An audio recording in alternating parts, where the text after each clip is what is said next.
My wife said, "I'm teaching our son to call my male best friend daddy. You're never home anyway." I replied, "Whatever's best for him." Then I installed cameras and caught them in our bed when I live streamed it to her family's Thanksgiving dinner.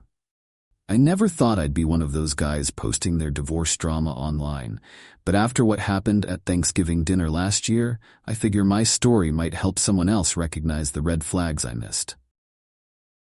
Fair warning, this gets ugly, but sometimes that's what justice looks like. The signs were there for months, years, probably. But working 80-hour weeks as a critical care nurse during a pandemic doesn't exactly sharpen your home life observation skills. Let me back up. My wife Claire, 34I, 36M, met in nursing school 9 years ago. I specialized in emergency critical care. She went into pediatric oncology. We both understood the crazy schedules, the emotional toll, the way this career can consume you. That shared understanding was one of our strongest bonds. 4 years into our marriage, our son Eli was born. Claire took a year off, then returned to work part-time, 3 12-hour shifts per week. I picked up extra shifts to compensate financially. Between her 3 days and my 5, often 6, we relied heavily on my mother for childcare. Enter Keith, 35M. Keith moved to our city in Philadelphia in March 2020, just as the pandemic was beginning. By Thanksgiving 2021, when everything came to a head, he had been integrated into our lives for 20 months, longer than I initially realized, as Claire had been in contact with him for months before telling me he was moving to town. Keith was Claire's best friend from college, who she'd always insisted was gay, her cover story to explain why I shouldn't be concerned about their closeness. I'd heard stories about him over the years, but never met him because he'd been working with Doctors Without Borders in various locations. According to Claire, they'd been inseparable during their undergraduate years before nursing school. When Keith arrived to take an administrative position at Claire's hospital, she was ecstatic. Finally, her platonic soulmate was here. Within weeks, Keith became a fixture in our lives. When my shifts didn't align with Claire's, Keith would often help out with Eli. He'd bring dinner over, take Claire and Eli to the park, be there when I couldn't. I was grateful, honestly. Working in the ICU during COVID had been brutal. This was during the second wave of COVID in late 2020, when vaccines weren't yet widely available and our ICU was still overwhelmed with cases. By Thanksgiving 2021, restrictions had eased enough to allow small family gatherings in Pennsylvania, but many of us healthcare workers were still living in a different reality than everyone else. Unlike many of my colleagues, I hadn't moved out to protect my family because our hospital had implemented strict PPE protocols, and Claire insisted she wasn't concerned about exposure. In retrospect, her eagerness for me to come home despite the risks makes more sense. She wanted to maintain the appearance of normal family life while conducting her affair when I was on night shifts. Coming home to find dinner made and my son happily entertained felt like a blessing. If Keith was giving Claire the emotional support I was too drained to provide, I considered that a good thing. That's what I told myself anyway. The first real alarm bell rang about 3 months into this arrangement. I came home early from a shift, a patient coded and died right at shift change. After the paperwork, I couldn't face starting another case. I heard Eli's laughter from the kitchen, along with Claire's voice and Keith's. Rather than interrupt, I paused in the hallway. "Who made this yummy spaghetti?" Claire was saying in her kid voice. "Daddy did." Eli replied gleefully. My heart warmed momentarily until I realized I hadn't made spaghetti in weeks. "That's right," Claire continued. "Daddy Keith makes the best spaghetti, doesn't he?" I stood frozen as my almost 4-year-old son enthusiastically agreed that Daddy Keith was the best cook. I must have made some noise because the conversation stopped. "Dave, you're home early," Claire called out, her voice shifting to a higher register. I walked into the kitchen to find Keith at my stove, wearing an apron I'd never seen before. Claire was sitting with Eli, looking slightly flushed. Keith had the decency to appear uncomfortable. "Hey man, rough day?" he asked, stirring the sauce with my wooden spoon. I ignored him, focusing on Claire. "Can I talk to you upstairs?" Once in our bedroom, I asked her directly. "Why is our son calling Keith Daddy?" She sighed dramatically, as if I were overreacting. "It's not a big deal, Dave. Keith is here more than you are these days. Eli was getting confused. Confused about who his father is. I could feel my blood pressure rising. Don't make this into something it's not, she said. Keith has been a godsend while you're working 24/7. Eli needs a consistent male figure in his life. I'm his father. You're never home anyway, she replied, her tone turning sharp. I'm teaching our son to call my best friend, Daddy. You're never home anyway. I'm trying to give our son stability. Why are you threatened by someone helping us? The conversation deteriorated from there. She accused me of being jealous, insecure, and ungrateful for Keith's help. When I pointed out that encouraging our son to call another man daddy crossed a fundamental boundary, she dismissed it as just a word. Fine, I finally said. Whatever's best for him.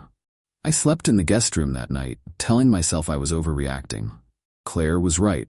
I hadn't been as present as I wanted to be, but something felt deeply wrong. In the months before Keith arrived, I'd noticed changes in Claire's behavior. More secretive phone use, emotional distance, occasional, unexplained irritability. She'd started therapy briefly but stopped, claiming the therapist was judging her. Her drinking had also increased gradually. In retrospect, these were likely signs of the emotional affair beginning before Keith's physical arrival, not just pandemic stress as I'd assumed. The next day, I called out from work, my first sick day in 2 years. After Claire left for her shift, I sat with Eli and gently asked him about Daddy Keith. What came out of my toddler's mouth sent ice through my veins. Daddy Keith sleeps in Mommy's bed when you're at work, he said casually, focused on his toy cars. They have sleepovers and lock the door. Kids say things they don't understand, I told myself. This could be innocent. Maybe Keith crashed on our bed during a movie night while I was working in overnight. But my gut was screaming. I called my mother and asked if she'd noticed anything unusual. Her hesitation told me everything. David, she said slowly, I've tried to hint at this several times, but you've been so exhausted from your ICU shifts that you missed my signals. I've been collecting my own observations, planning to have a serious talk with you once you took some promised time off. You were barely functioning. I was afraid if I dropped this on you while you were working 80-hour weeks during a pandemic, you might break. She went on to describe how Claire had explained Keith's frequent overnight presence. He had too much wine to drive home, the guest room was being used for storage, it was all perfectly innocent. My mother hadn't believed it, but didn't want to add to my burden without concrete evidence. That afternoon, I consulted with an attorney who specialized in family law and privacy issues. He confirmed that in Pennsylvania, as a homeowner, I could legally place cameras in my own home, including the bedroom, especially given my concerns about my son's welfare. He advised me to focus on capturing evidence of them entering the room together and their interactions around Eli, rather than explicit intimate activity. I ordered cameras the next day. Small, discrete devices that connected to my phone. I wasn't proud of this decision, but I needed to know the truth. I installed them 2 days later when Claire took Eli to her parents' place for the day. One in the living room, one in the kitchen, and after significant moral debate, one in our bedroom. I told myself I would check the footage only if Eli mentioned more sleepovers. I didn't have to wait long. The following week, I had 3 consecutive night shifts. On the second night, at around midnight, my phone alerted me to motion in the bedroom. I was actually on a brief break when the alert came through. I stepped into the empty family consultation room, sadly unused during COVID restrictions, to check the notification, expecting to see Eli had gotten out of bed. Instead, there they were, Claire and Keith, in my bed. The bed where Eli had been conceived. The same Keith who was supposedly gay. I watched for approximately 30 seconds, long enough to confirm what was happening, then closed the app, feeling physically ill. I somehow managed to finish my shift, functioning on autopilot. When I got home the next morning, Claire was already at work, and my mother had Eli. Keith's car was nowhere to be seen. I downloaded the footage from all 3 cameras, transferring everything to an encrypted external drive that never left my possession. Following the same privacy protocols we use for sensitive patient information at the hospital. I created a separate, edited compilation of the non-explicit evidence for legal purposes, with timestamps and dates clearly visible. There were multiple videos: the kitchen, the living room couch, our shower. This wasn't a one-time thing. In several clips, they explicitly discussed how I was too overworked and emotionally absent to satisfy her needs. In one particularly painful moment, Keith joked about how he was the real man of the house now. I didn't confront Claire immediately. Instead, I continued gathering evidence. The videos were damning.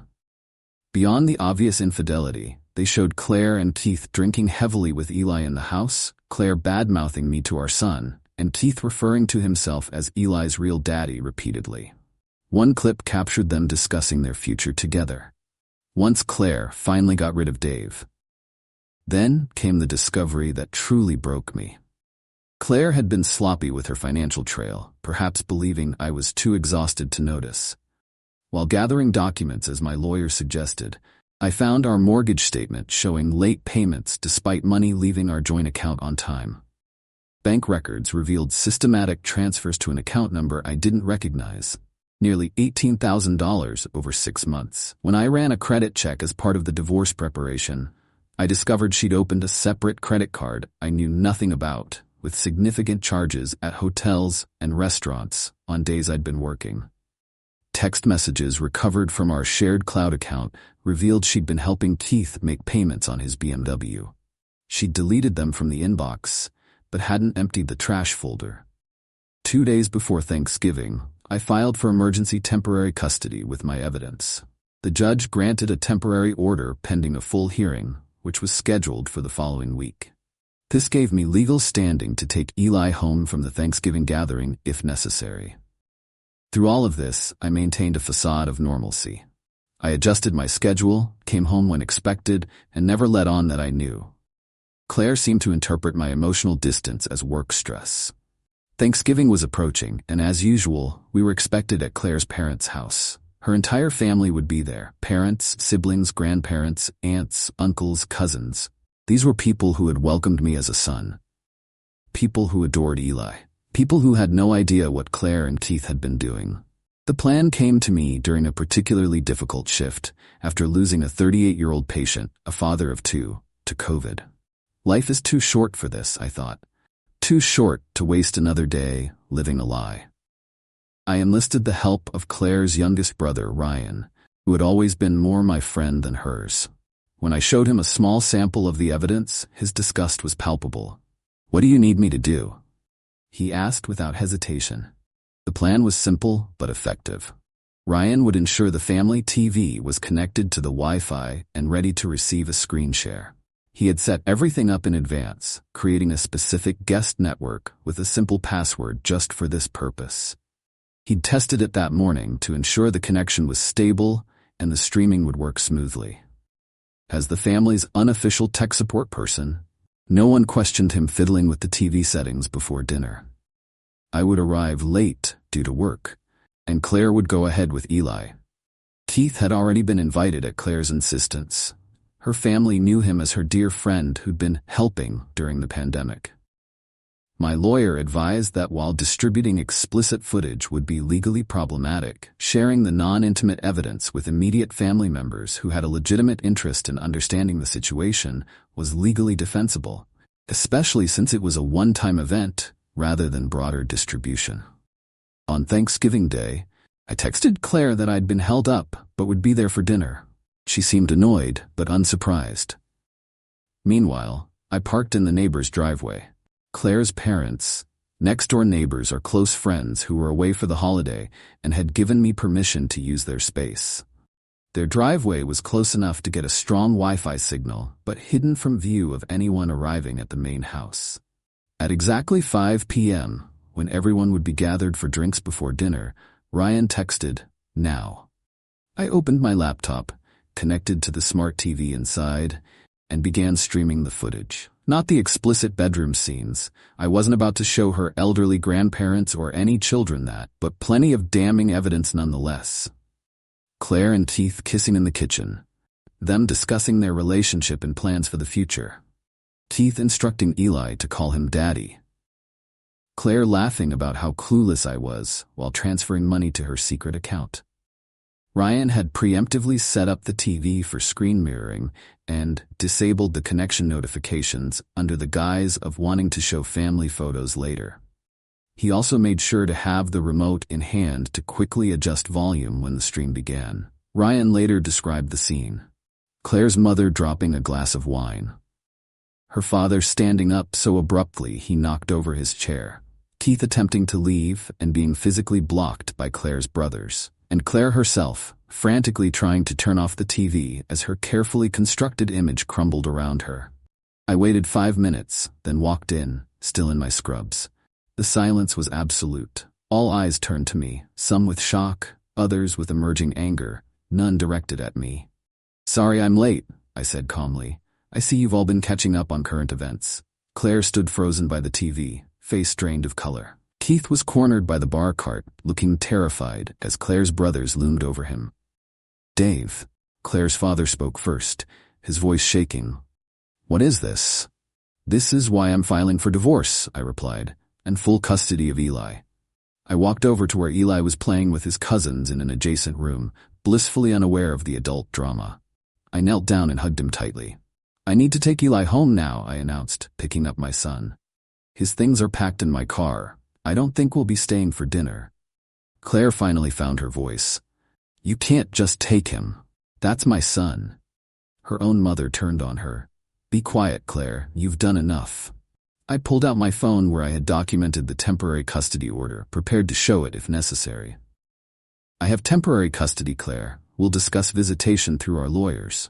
As I carried Eli out, her father followed me to the door. This man who had treated me like a son for years put his hand on my shoulder.